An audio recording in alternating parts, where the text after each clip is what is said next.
your first record was the fastest selling debut album in the UK in 3 years.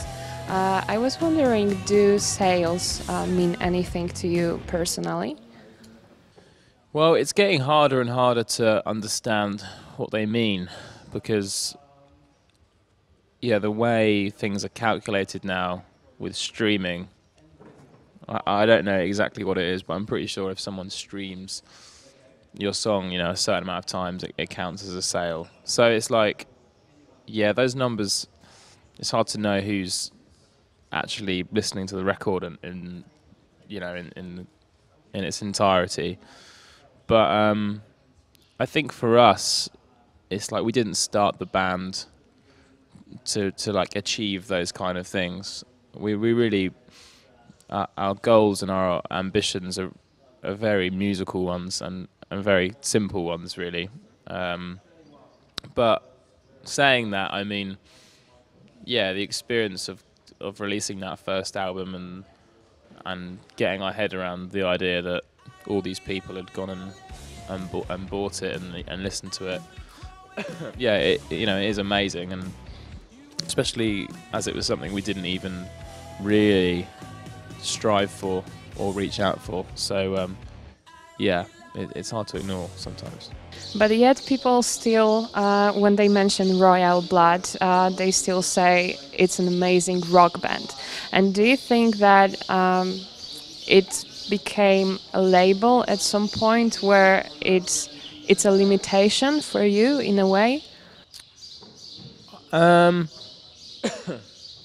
Yeah, maybe.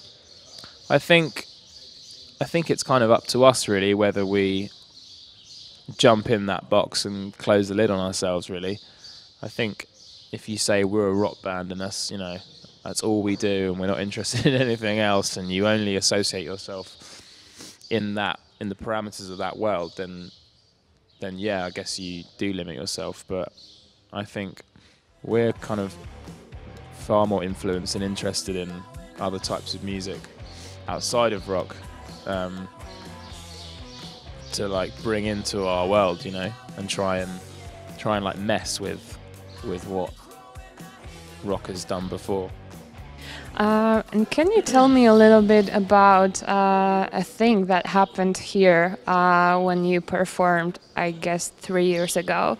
The floor was broken. I remember this. I've never forgotten this show. Yeah, so can you tell me a little bit about it? So, yeah, I remember the first album wasn't even out yet. We were playing in a very small marquee that probably held about, I don't know, 400, 500 people.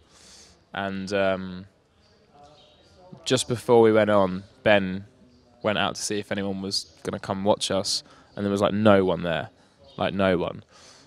And he was like, oh man, this isn't going to be very good, like no one's come to see us. And then just before we were about to walk on stage, we could hear everyone like stamping their feet and like chanting, and the whole place was completely rammed. And yeah, just from the first show in, it was mayhem. The PA was like tipping over, that crew were like holding it up. People knew all the words to the songs. I felt like I was in like One Direction or something. Do you know what I mean? It was like proper Beatlemania vibes. It was crazy. And they like just destroyed the place. There was a huge hole in the floor. Everyone had just stamped through.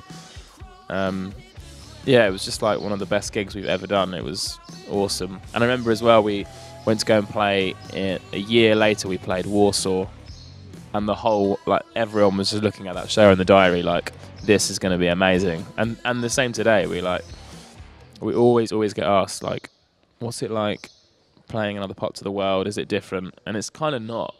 It's all the same, except Japan, which is just a very different experience, and Poland, which is just maybe it's just for us, but for us, yeah, our experience of it has always been just crazy. So yeah, we're very excited to play today. When something like that happens, obviously it's amazing, but don't you sometimes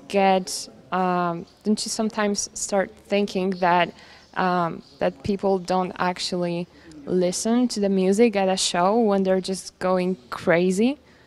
Well, I think it's important that people take whatever they want from music. I don't like the idea of telling people